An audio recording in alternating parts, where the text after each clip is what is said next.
Es un honor para mí darles la bienvenida a una de las materias más lindas de la carrera de abogacía, que es el Derecho Constitucional.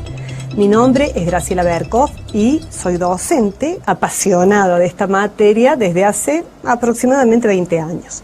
Así es que bueno, vamos a tratar de hacer una introducción y de irlos guiando para que vayan comprendiendo cuál es el eje conductor, el eje temático de la materia, de modo tal de facilitarles la comprensión y el estudio.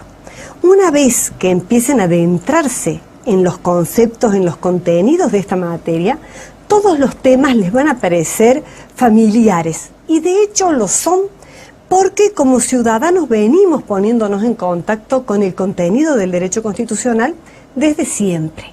Desde siempre hemos aprendido algo de nuestra materia, pero ahora lo vamos a hacer con un sentido del conocimiento científico y una orientación fundamentalmente jurídica.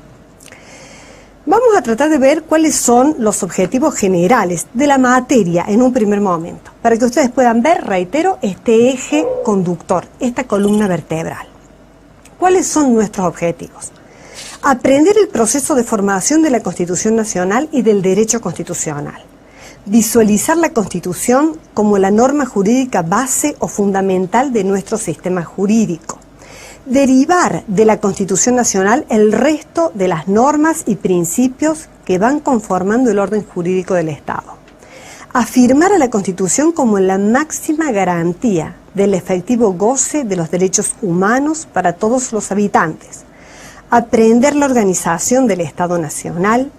Conocer sobre el derecho constitucional en general y específicamente sobre el constitucionalismo. Lo que buscamos en realidad es profundizar y adentrarnos en el estudio de la Constitución de la Nación. Para eso vamos a estudiar poder constituyente y de reforma, todos los antecedentes históricos que llevaron al nacimiento de la Constitución. Vamos a estudiar cuáles son los caracteres, tipologías, creencias constitucionales, el preámbulo. Vamos a ver cuáles son las bases que sustentan la supremacía constitucional y el control de constitucionalidad.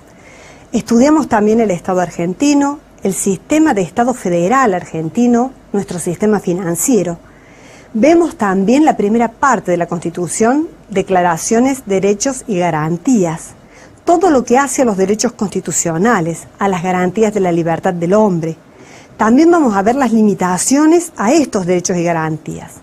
Vamos a estudiar también, en una segunda parte, el gobierno argentino, el régimen representativo y republicano, la división de poderes o funciones en la Constitución. Es decir, vamos a terminar el estudio de la materia con una idea acabada de todo lo que es la teoría constitucional, todo lo que hace a la concepción del hombre en el Estado respecto a sus derechos, deberes y garantías, y todo lo que hace a la organización del Estado, en la división de los poderes, funciones, control, etc.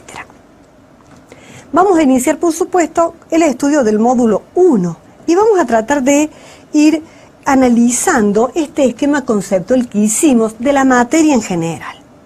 Vamos a empezar por ver el Estado argentino, es decir, podamos decir, por supuesto, que no hay Estado sin Constitución. Todos los Estados se constituyen de una manera determinada, es decir, no hay un Estado que carezca de una Constitución. Podrá no tenerla escrita, por ejemplo, pero tiene una forma de gobernarse, una forma de vincularse con sus ciudadanos. Vamos a estudiar también la Constitución de la Nación, vamos a hacer una distinción entre lo que es el Estado Federal Argentino con nuestro sistema financiero. Ya vamos a ver por qué está tan unido el sistema financiero al Estado Federal. Vamos a estudiar también ya el derecho constitucional como ciencia jurídica, como disciplina jurídica, por supuesto que va a cimentar la formación de nuestra carrera como abogados en general. Vemos la Constitución como instrumento, sus antecedentes históricos, la Constitución argentina con su conformación, su sistemática, declaraciones, derechos y garantías, que es la primera parte, cuáles son los derechos constitucionales, las garantías de la libertad del hombre, cuáles son las limitaciones a estos derechos y garantías. Vemos cómo se conforma el gobierno, el régimen representativo, es decir, qué participación en general tiene el pueblo en la conformación del gobierno y de qué manera vamos a ir dibujando esta democracia indirecta que tenemos. El régimen republicano, cuáles son sus principios, cuál es su conformación. Y vamos a estudiar los llamados, entre comillas, tres poderes del Estado: el legislativo, el ejecutivo y el judicial. Este es un esquema, digamos, muy grueso, muy general, muy introductorio de la materia. Yo quisiera comentarles que después de tantos años de estudiar el derecho constitucional, me he dado cuenta de que a los alumnos les resulta muy fácil, muy entretenida la lectura. Es una materia fácil de leer. Uno va transcurriendo sus páginas y va como comprendiéndolas sin ninguna dificultad. Pero a veces esto suele resultarnos en un engaño. Porque como todos los temas se vinculan unos con otros, un tema se asienta como otro y es a su vez base de un tema subsiguiente, esto que nos parece ser lo mismo en realidad no lo es. El consejo está en que, si bien los apasiona, si bien es fácil de leer, si bien les resulta familiar, si bien todos los temas los han visto, inclusive los ven en el diario, los ven en el informativo, es bueno que nos detengamos en cada uno, que hagamos nuestras propias definiciones, que hagamos nuestros esquemas, que hagamos nuestros cuadros sinópticos y tratemos de fijar bien el contenido de cada tema, para evitar después hacer una gran mezcla del derecho constitucional. Si bien todos los temas se vinculan, hay que tratarlos con alguna suerte de independencia de estudio, no de independencia conceptual. Introducimos, por supuesto, con el primer módulo, que va a hablar fundamentalmente de lo que Germán Vidal Campos ha dado en llamar la teoría constitucional. Esta teoría constitucional es común a todas las constituciones del mundo. ¿Por qué? Porque van a narrar cómo van a hacer la Constitución, cuáles van a ser sus pilares de sustentación. Y eso va a ser idéntico en todos los estados que tengan una Constitución escrita, como en el caso de la nuestra. Entonces podemos estudiar la Constitución argentina con esta base, digamos, de conformación de la teoría constitucional, y podemos verlo en la Constitución norteamericana, que es una constitución afín, en la francesa, o quizá en una que sea diametralmente diferente a la nuestra, como por ejemplo la de un Estado islámico. Vamos a ver también estos conceptos de lo que Germán Vidal Campos ha dado en llamar la teoría constitucional. Por eso vamos a tratar de introducirnos en el concepto del derecho constitucional como una disciplina jurídica. Vamos a analizar sus fuentes, su método, sus relaciones con otras ciencias jurídicas y sociales.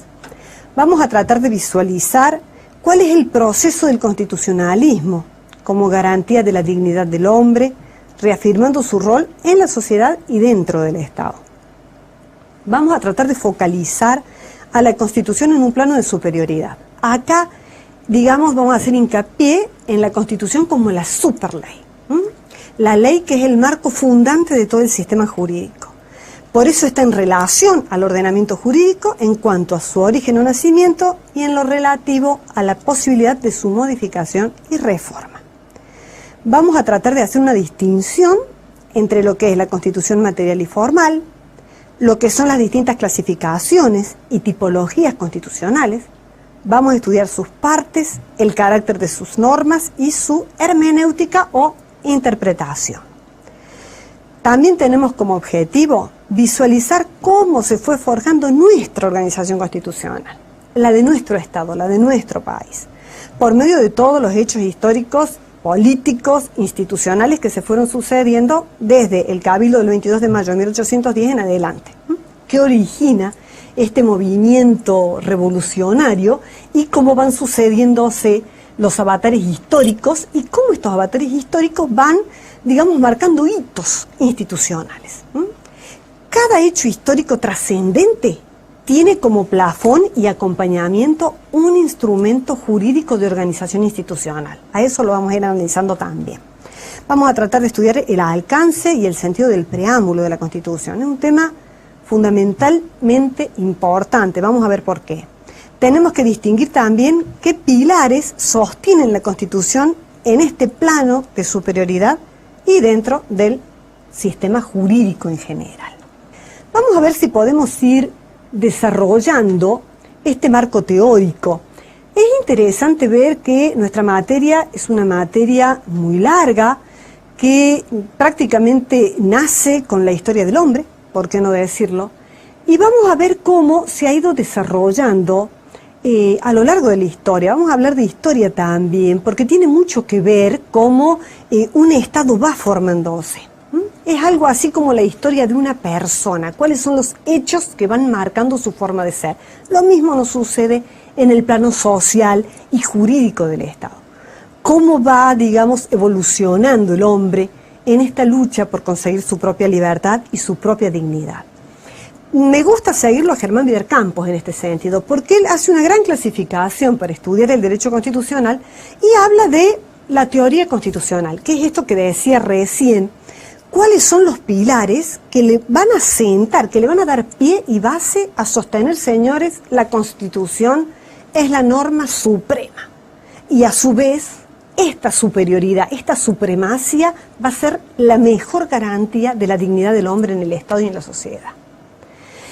También vamos a ver cómo todas las constituciones que se dictan después del advenimiento del constitucionalismo, en el que nos vamos a adentrar, tienen dos partes claramente diferenciadas, pero profundamente vinculadas una con otra, que es una primera parte, o dogmática, y una segunda parte, u orgánica. Esta primera parte dogmática nos va a dibujar cuál es la situación del hombre en la sociedad y en el Estado. Va a hablar del hombre en relación a sus derechos, a sus deberes, a las garantías de estos derechos.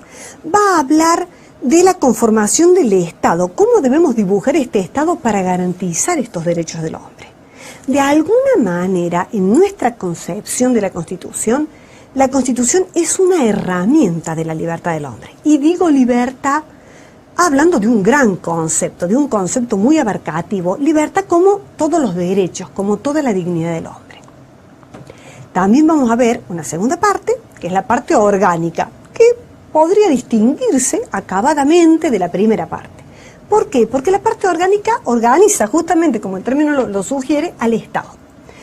Va a dibujar el sistema representativo, va a dibujar el sistema republicano, va a dibujar la forma de Estado federal, va a organizar los poderes, todo lo que hace a las funciones del poder y también nos va a determinar que toda esta organización está destinada a crear un Estado acorde con estos principios que sosteníamos antes, de la necesidad de afianzar la libertad del hombre. El esquema es sencillo, arrancamos de derecho constitucional, vemos concepto, objeto, caracteres, formas, las relaciones con otras ciencias, teoría e historia constitucional, el método de estudio. Vamos a profundizar el constitucionalismo, el clásico, el social, y vamos a ver la internacionalización del derecho constitucional. Vamos a estudiar cómo nace la Constitución, por medio del poder constituyente. Vamos a ver concepto, clasificación, titular y límites, lo vamos a diferenciar de los poderes constituidos, vamos a ver el concepto de la Constitución como material y formal, clasificación y tipología, vamos a ver las partes y las normas. Como cerrando, digamos de alguna manera, vemos supremacía constitucional, antecedentes y doctrina, el orden jerárquico de los tratados internacionales, un tema muy interesante que lo vamos a ver detenidamente, cómo él va a receptar la Constitución, esta supremacía, y la evolución de la jurisprudencia. Yo creo que con esto tenemos una buena introducción sobre la materia en general y sobre el módulo 1. Después de una pequeña pausa, vamos a empezar a desarrollar estos temas.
desgranar detalladamente, lo más detalladamente posible, estos conceptos que hemos venido diagramando en el bloque anterior.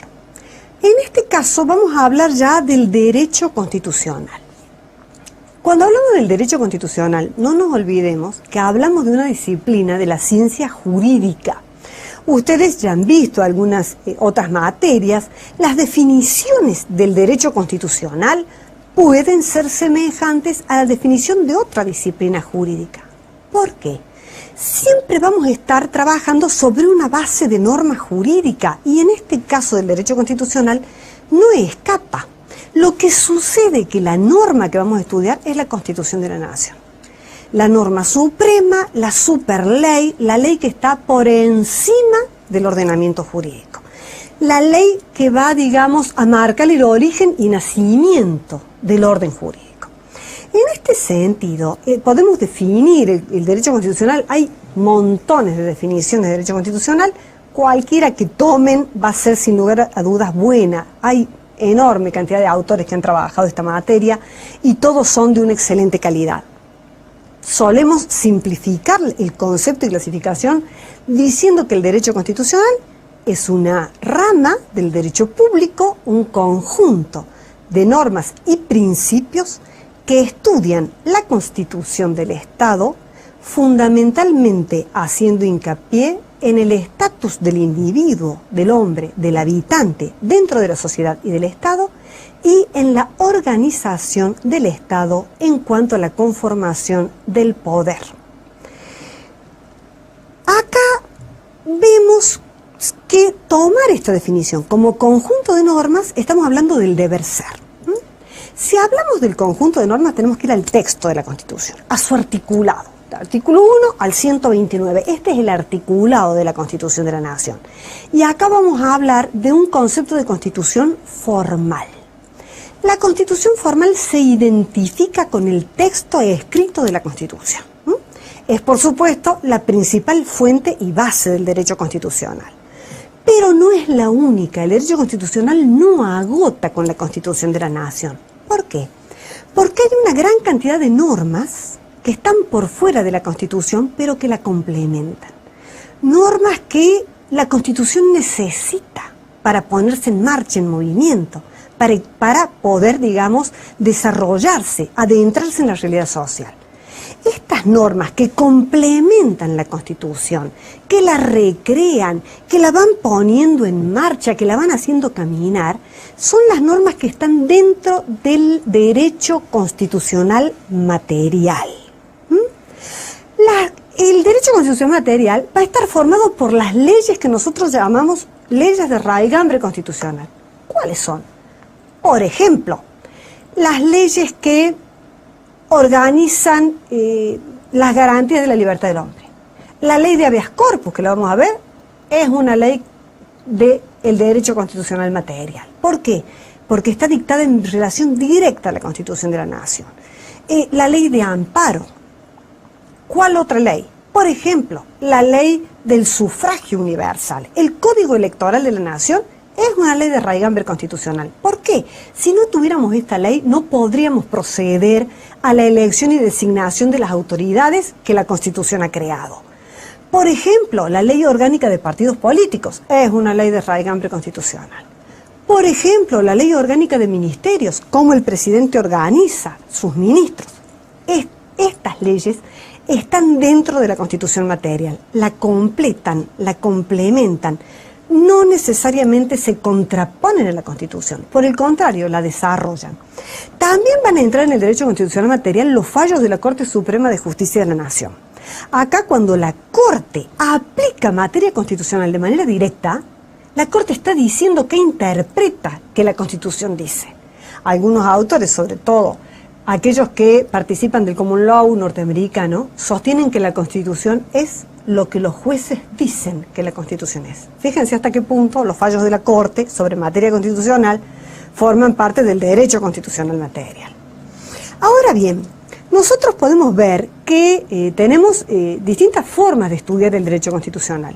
De alguna manera no podemos obviar el estudio del texto de la Constitución, es decir, el articulado, la Constitución formal. Pero no debemos olvidar lo que es la Constitución material. Todo lo que son las leyes, los fallos y la conducta de los actores políticos que la van a poner en acto. Hay una forma de gobernar, hay una forma de ser, hay una forma de conducir el Estado, acorde a la Constitución que va a marcar el derecho constitucional material. Por eso hay autores como César Enrique Romero, enorme profesor de la materia, que él sostenía que el derecho constitucional debe ser estudiado por medio del realismo jurídico. Y la Constitución debe ser interpretada por medio del realismo jurídico, es decir, no podemos dejar el texto constitucional como un texto, digamos, de una letra fría escrita. No, tenemos que volcarla a la realidad, ver cómo funciona en la práctica el deber ser y el ser, lo que la norma dice que debe actuarse y cómo se actúa en la realidad. Este realismo jurídico, decía César Enrique Romero, es lo que debe estar, digamos, orientándonos en el estudio y en la comprensión de la materia. No solo tengo que saber las normas que regulan el Poder Ejecutivo, tengo que ver qué hace el presidente, cómo lo hace, cómo lo ejecuta, etcétera, etcétera. También otro gran autor de Derecho Constitucional, Germán Vidal Campos, ha dicho que la forma, el método de estudio y la interpretación constitucional debe guiarse por el realismo jurídico. Él lo toma de Enrique Martínez Paz y que se conforma con los tres mundos o tres órdenes del mundo jurídico, que es el mundo de la norma, el mundo de la conducta y el mundo del valor. Cuando vamos al mundo de las normas vamos a ver la Constitución formal y material. Cuando vamos al mundo de la conducta vamos a ver cuáles son las conductas que se reiteran generando ejemplaridad en materia constitucional. Y cuando vamos a ver el valor, Germán Vidal Campos nos hace hacer un hincapié fundamental en el valor justicia. Siempre que hablemos de materia constitucional vamos a hablar de valor justicia, del valor libertad, del valor igualdad del hombre, de la dignidad del hombre. En este sentido, también vemos que el derecho constitucional, como toda disciplina jurídica, está íntimamente vinculada con otras disciplinas científicas y científico-jurídicas. Se relaciona con la ciencia política, por supuesto. Estamos hablando de la conformación del Estado, estamos hablando de la organización del poder, de los elementos del poder. Sin lugar a dudas que la ciencia política es base del derecho constitucional. Con el derecho internacional, sin duda nuevamente, el Estado es un Estado que coexiste, que convive en el concierto de las naciones. Vamos a ver, es una experiencia muy linda para hacer en clases, tomar constituciones de otros estados y analizar semejanzas, similitudes, diferencias. Pero vamos a ver que la base teórica, esta teoría constitucional, es siempre la misma.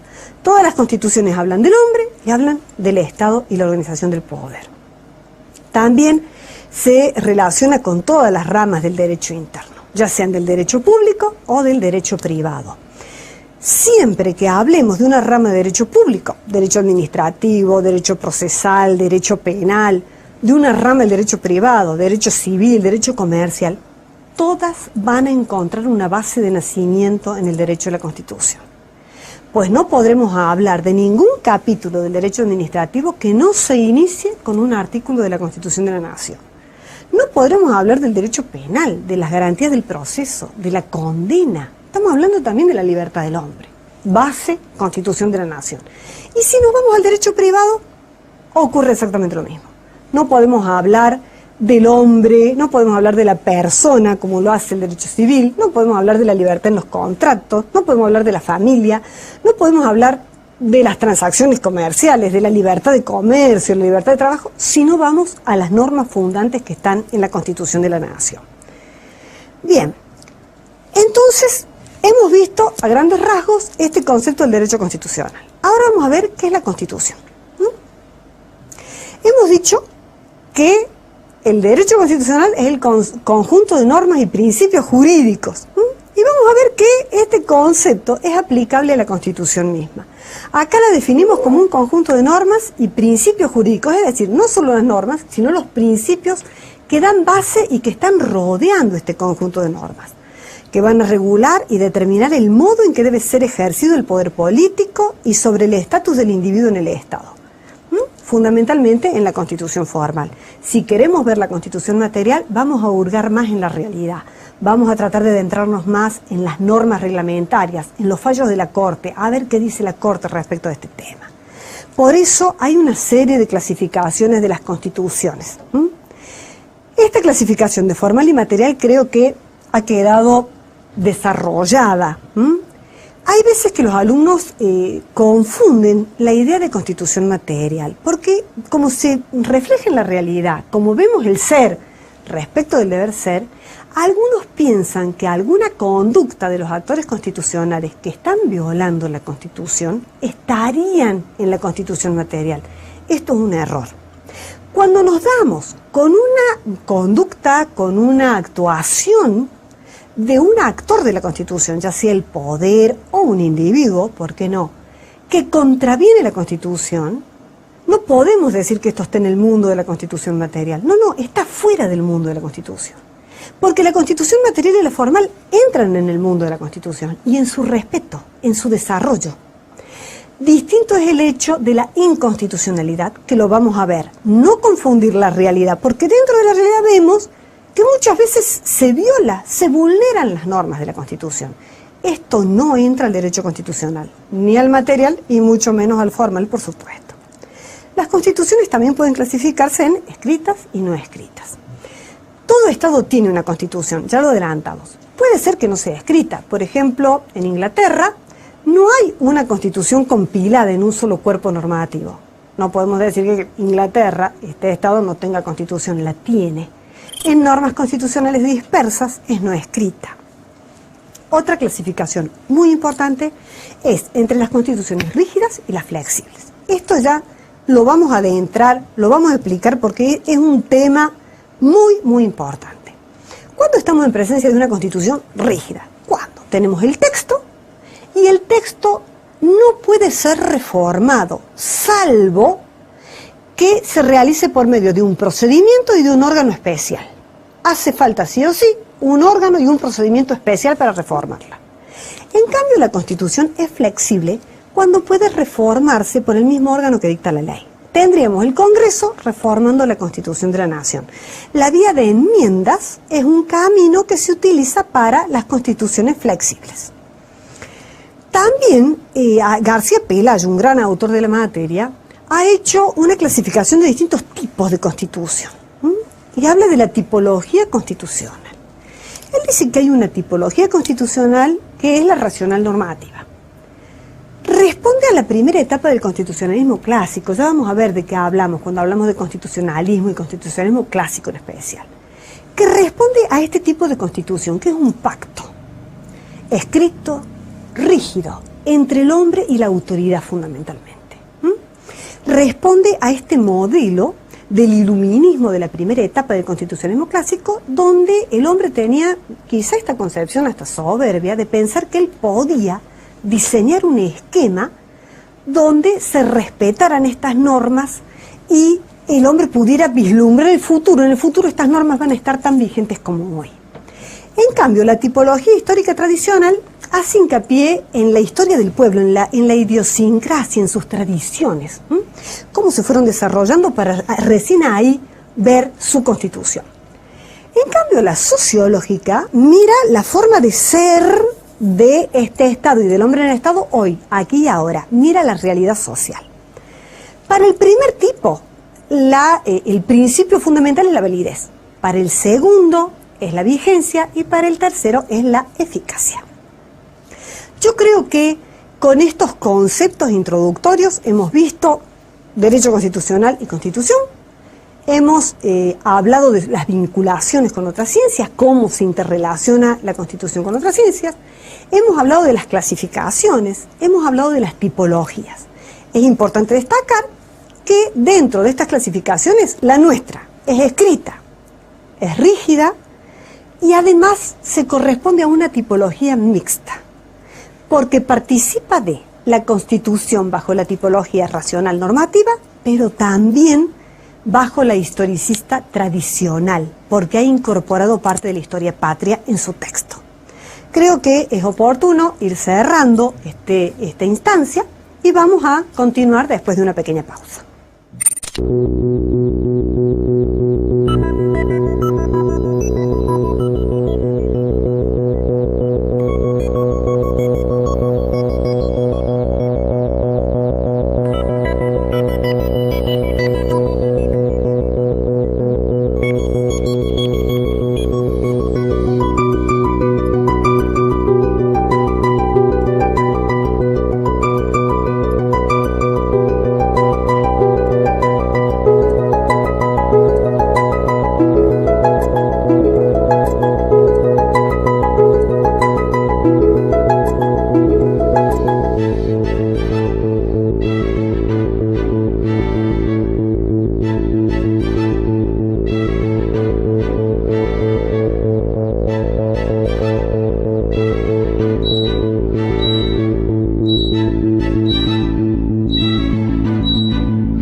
sostenido que no hay Estado sin Constitución, sea una Constitución escrita dentro de lo que consideramos el modelo general de Constitución en un Estado, pero también hemos visto Estados sin Constitución. Sin embargo, es un concepto inescindible el de Estado y el de Constitución. De alguna manera la Constitución, ¿qué hace? Organiza, ve, define cómo se organiza el Estado. Pero no siempre hubo Estado. Si nosotros hacemos una pequeña evolución histórica para que podamos entender cómo fueron desarrollándose las distintas instituciones a lo largo de la historia en el mundo, vamos a ver fenómenos comunes, vamos a ver cómo el hombre va evolucionando en su organización social. A pesar de que el Estado recién nace en el Renacimiento, vemos organizaciones acabadas, organizaciones sociales desde la antigüedad. Yo por eso, para comprender un poco esto del Estado, de la Constitución, del constitucionalismo, suelo irme bastante más atrás en el tiempo para hacer esta pequeña, digamos, abuelo de pájaro, de remembranza, de recordación de lo que ya hemos estudiado, pero desde que éramos chicos. Y vamos a tratar de hilvanarlo para que nos demos cuenta de dónde viene esto.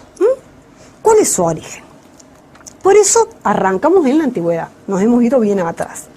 Ustedes saben muy bien que en la antigüedad prácticamente no se conoció el Estado, lo que se conocía era la ciudad-Estado, la vida se desarrollaba, la vida en sociedad dentro de la ciudad-Estado.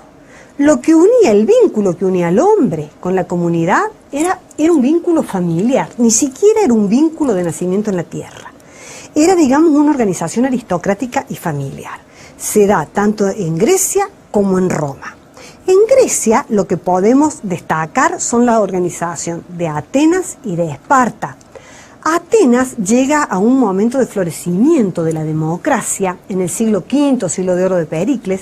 Ustedes recuerdan que acá se habla ya de la palabra democracia, esto como esta cosa pública, el quehacer del pueblo, la organización del pueblo.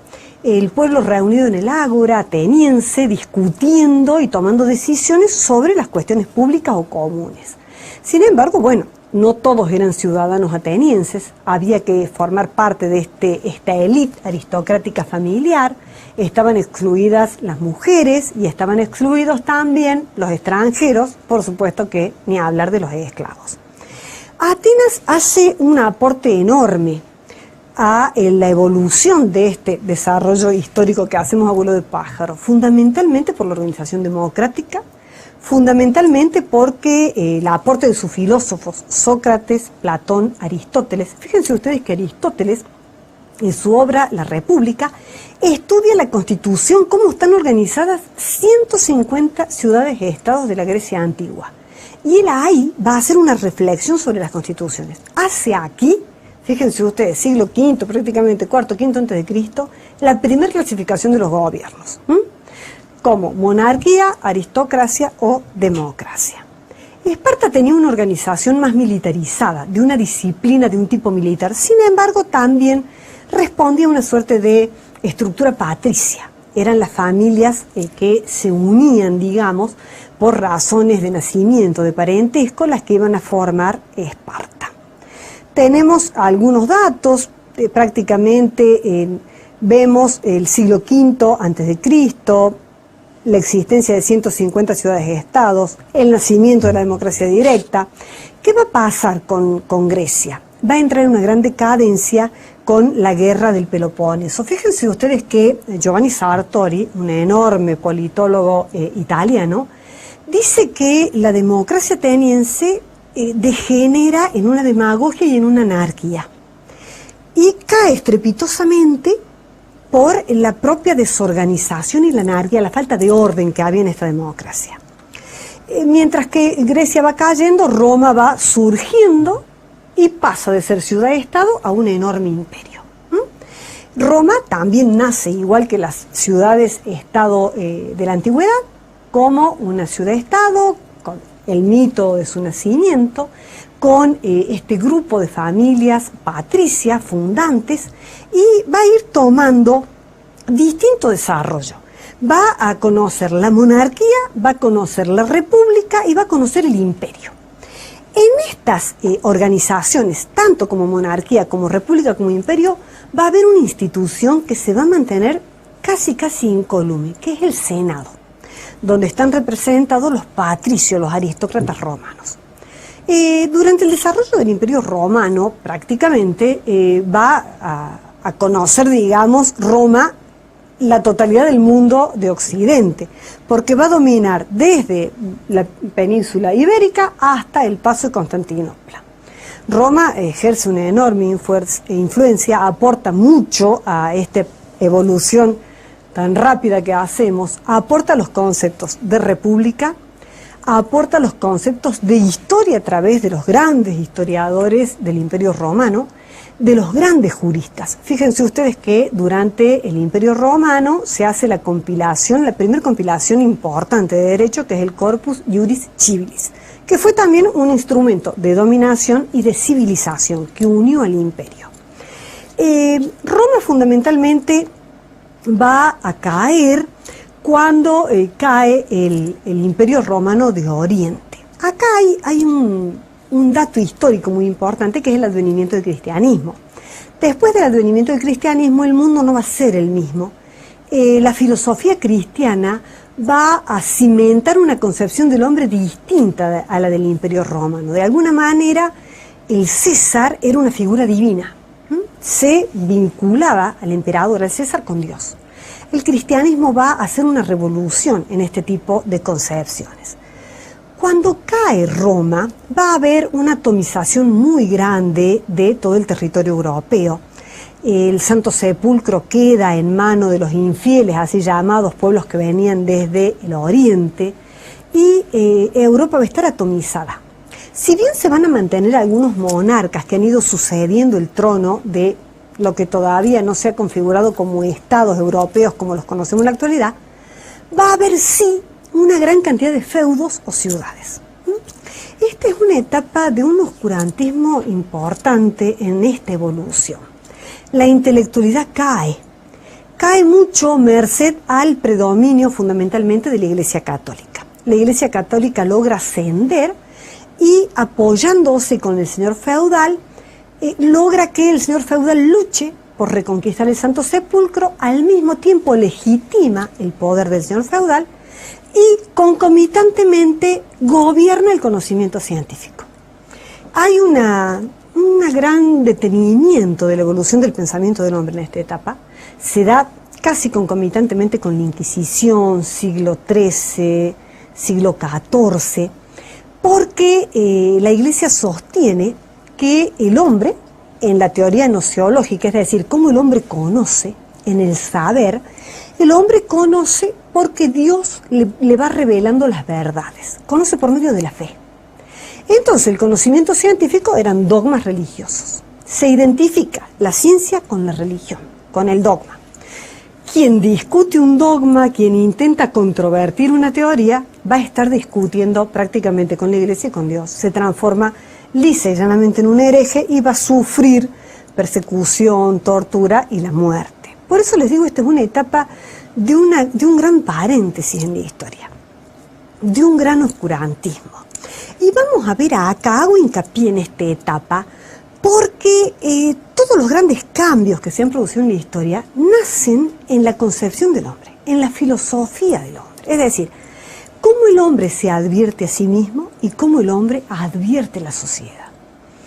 Prácticamente van a nacer en esta etapa del feudalismo una nueva clase, la clase burguesa, una clase incipiente capitalista, que va a empezar a tener éxito con el comercio, va a empezar a acumular riquezas y va a advertir que esta atomización y este atraso científico la va a perjudicar.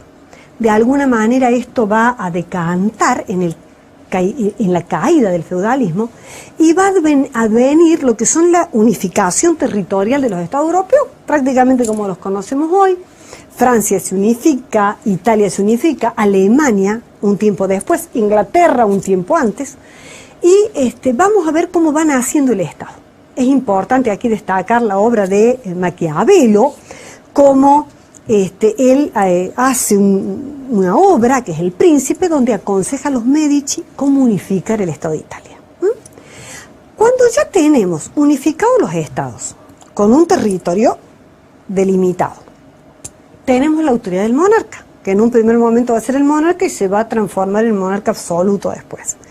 Tenemos una población sujeta a esta jurisdicción y a este poder del Estado, y tenemos una organización jurídica de alguna manera, aunque fuera incipiente y aunque la última instancia jurídica fuera la voluntad del monarca, vamos a tener los elementos fundantes del Estado. Es aquí, en el Renacimiento, donde ya nace el Estado. Y cada Estado va a tener una constitución en cuanto a su forma de ser, a su manera de desempeñarse, a qué concepción se tiene del hombre y a qué concepción se tiene del poder. Vamos a ver acá que la concepción del hombre es bastante pobre. Durante el feudalismo, el hombre era visto como el siervo de la gleba. Estaba sometido a una posesión terrenal. El señor feudal posee el territorio y por eso es el dueño del siervo de la gleba. Es dueño de su vida y de sus bienes.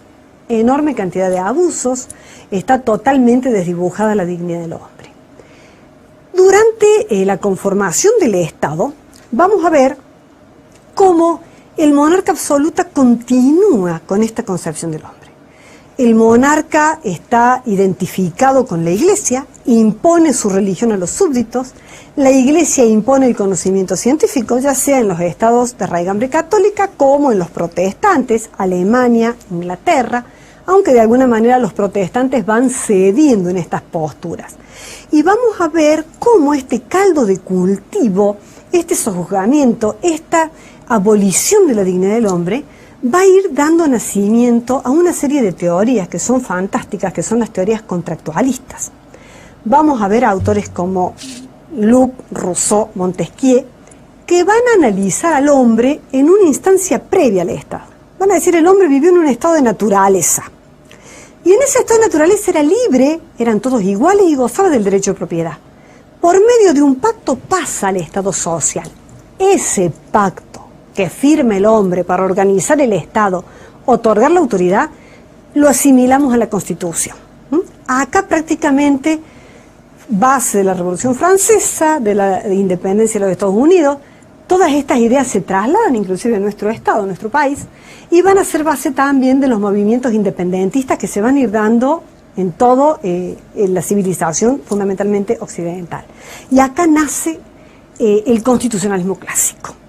Y yo creo que este es un momento apto, oportuno, para que hagamos una pausa y vamos a iniciar el próximo con unos videitos que hemos traído para graficarles a ustedes cómo se fue luchando por la independencia, cómo el hombre fue luchando por su propia libertad.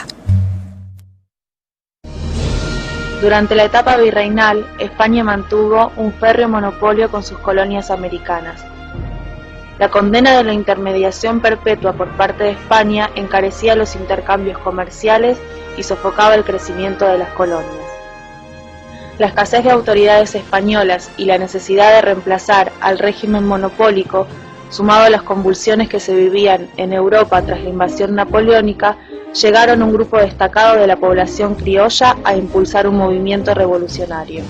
Un consejo de regencia gobernaba la península en nombre de Fernando VII, prisionero de Napoleón.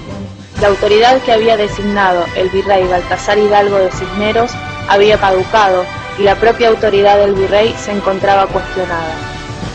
Pronto Cisneros debió ceder a las presiones de las milicias criollas y de un grupo de jóvenes revolucionarios y convocó a un cabildo abierto para el 22 de mayo de 1810. El cabildo, dominado por españoles, burló la voluntad popular y estableció una junta de gobierno presidida por el propio Cisneros. Esto provocó la reacción de las milicias y el pueblo. Cornelio Saavedra y Juan José Castelli obtuvieron la renuncia del ex virrey. El 25 de mayo, reunido en la Plaza de la Victoria, actual Plaza de Mayo, el pueblo de Buenos Aires finalmente impuso su voluntad al Cabildo, creando la Junta Provisoria Gubernativa del Río de la Plata, integrada por Cornelio Saavedra, presidente, Juan José Castelli, Manuel Belgrano, Manuel Alberti, Miguel Díaz Cuénaga, Domingo Mateu, Juan Larrea, vocales, y Juan José Paso y Mariano Moreno, secretarios.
Bien, hemos visto cómo el hombre va evolucionando en su forma de pensar y cómo la Revolución Francesa va a traer aparejado, digamos, esta necesidad de cambio. Esta necesidad de cambio va a recorrer el planeta, va a tener influencia en Estados Unidos y en los países de Latinoamérica. Vamos a ver cómo aquí nace el constitucionalismo social. Sus postulados: una constitución estricta, rígida, que garantice la libertad del hombre y ponga límite al poder del Estado. La libertad se va a entronar, pero desgraciadamente va a advenir un momento en que la intervención del Estado con esta enorme libertad del hombre va a ser muy apagada, muy opaca, y esto va a dar lugar a grandes desigualdades. Esto va a dar pie, digamos, a el nacimiento del proletariado, y vamos a ver cómo adviene el constitucionalismo social.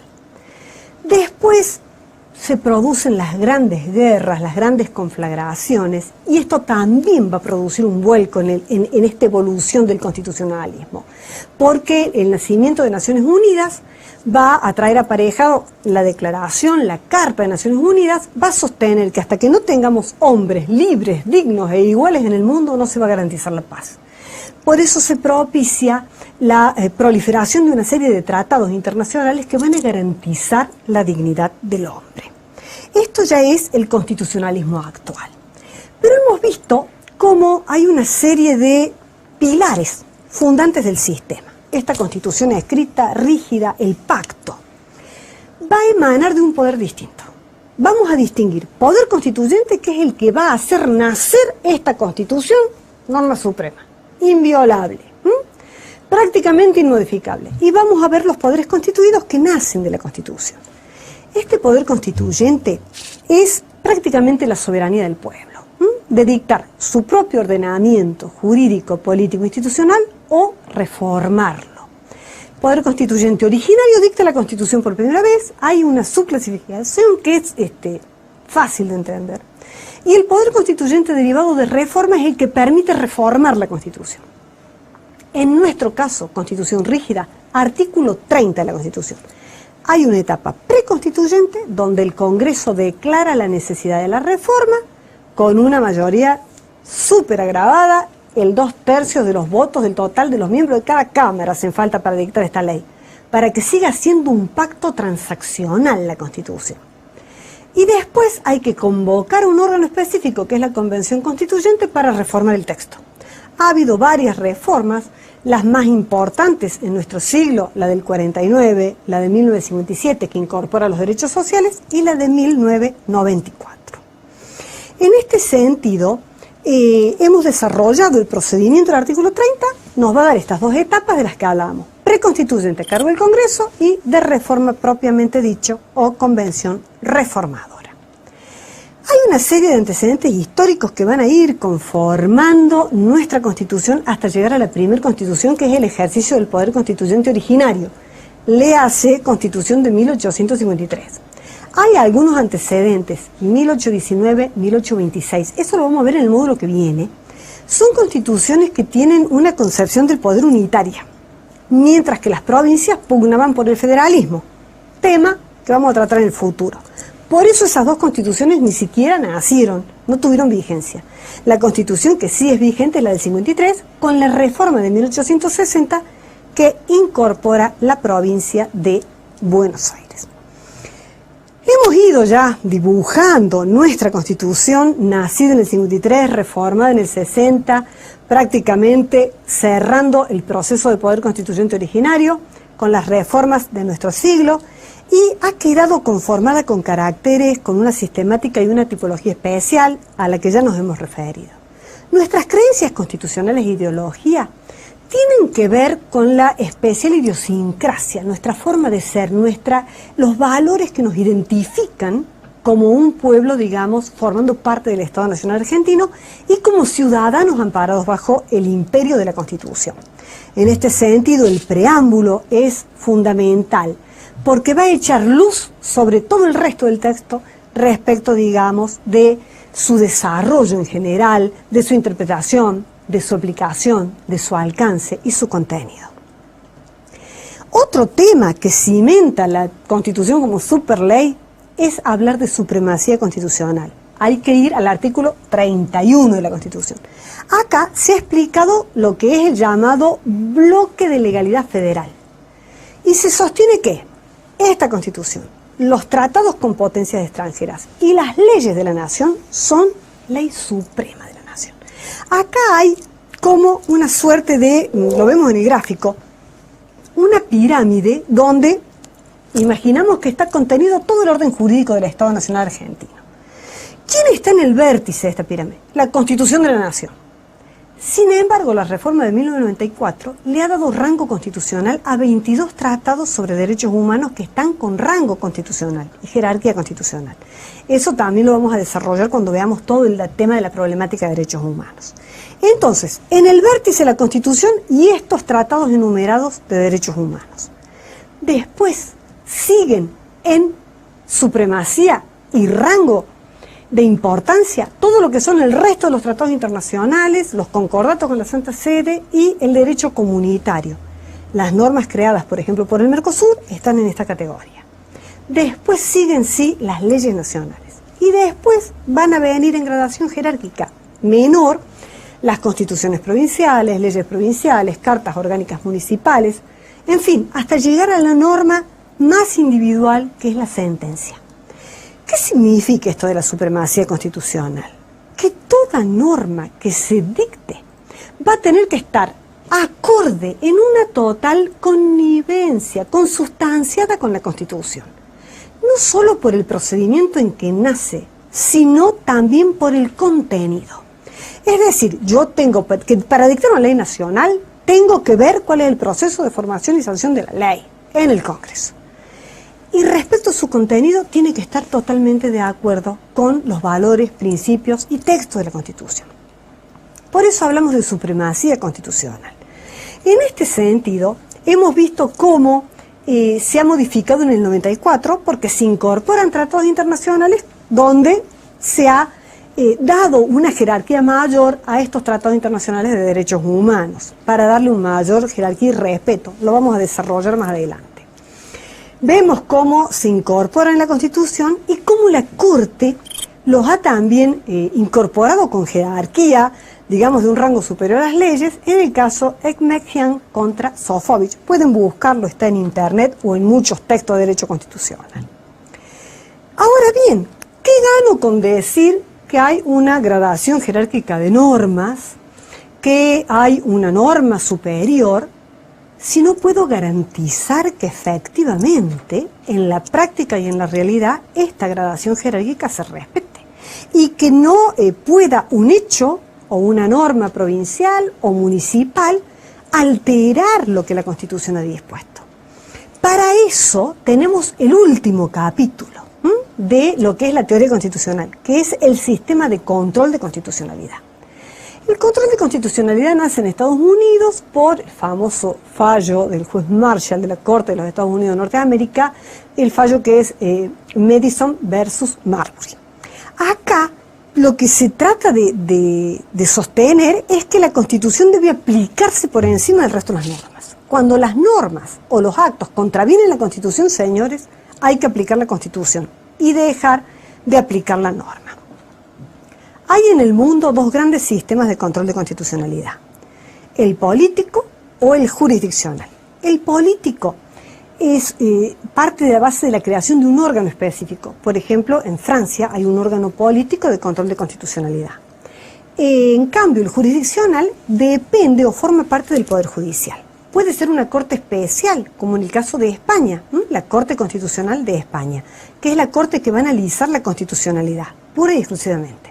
O puede ser, como en el caso nuestro, que es jurisdiccional y difuso, porque en nuestro caso cualquier juez puede expedirse, puede determinar sobre la constitucionalidad de un acto o de una norma. En el caso del control político, tiene una serie, digamos, de consecuencias respecto, por ejemplo, de los efectos. Una vez que el órgano político dijo, señores, esta norma es inconstitucional, ese efecto es erga omnes, es decir, la norma queda prácticamente abolida, prácticamente derogada. El titular, ¿quién puede plantearlo? Es amplísimo. No solo el damnificado, sino que cualquier persona a su nombre, cualquier organización, puede haber inclusive hasta una acción popular de inconstitucionalidad. Y se da en abstracto, no necesariamente debe darse un caso concreto o un caso jurisdiccional. Si vamos a analizar cómo funciona el control de constitucionalidad jurisdiccional, como en nuestro caso el difuso, vamos a ver que hace falta un caso, es decir, un juicio, un proceso judicial donde se está discutiendo la validez de una norma o de un acto determinado. En ese caso concreto se plantea y va, digamos, tomando un pronunciamiento de la justicia respecto de la constitucionalidad o no de la norma o del acto. Piensen en las normas que impusieron el corralito, por ejemplo. Piensen en una norma que disponga un acto de una discriminación excluyente para el goce de algunos ejercicios. En esos casos, cualquier juez puede decir, no, señores, esto vulnera la Constitución. Para este caso concreto, en este juicio, es inaplicable la norma. Por eso decimos que los efectos son interpartes, es para ese juicio nada más. Y tiene una titularidad restringida. ¿Quién puede plantear la inconstitucionalidad? El afectado, el defensor del pueblo. En el caso de la reforma del 94 se incorporó otros actores, como por ejemplo organizaciones y asociaciones civiles que defienden derechos específicos. Y tienen que estar totalmente subsumida al caso concreto. Vemos también la sistematización constitucional. La sistematización constitucional está directamente referida a cómo está conformada la Constitución. Preámbulo, primera parte, segunda parte, con su contenido. Yo creo que estamos en condiciones de dar un cierre a este módulo que habla sobre teoría constitucional y que es claramente introductorio, y podemos hacer una suerte de repasito de qué hemos visto para que nos quede claro. Con este módulo hemos iniciado nuestro estudio del derecho constitucional como ciencia en general y específicamente sobre la organización constitucional argentina. Aprendimos sobre la evolución del constitucionalismo. También conocimos sobre la Constitución, su concepto, clasificación y tipología. Analizamos la llamada teoría constitucional, formada por estos pilares del que hablábamos que sostienen la supremacía constitucional. Vimos la Constitución como un pacto emanado de la soberanía popular. Estudiamos el poder constituyente y de reforma. Aprendimos el proceso del constitucionalismo en la historia argentina. Para poder sostener la superioridad, estudiamos el control de constitucionalidad. Y como cierre de este primer módulo, repasamos la sistemática, cómo está organizada en primera y segunda parte la Constitución de nuestra nación. Con lo que damos por cierre a este primer módulo de estudio de la materia.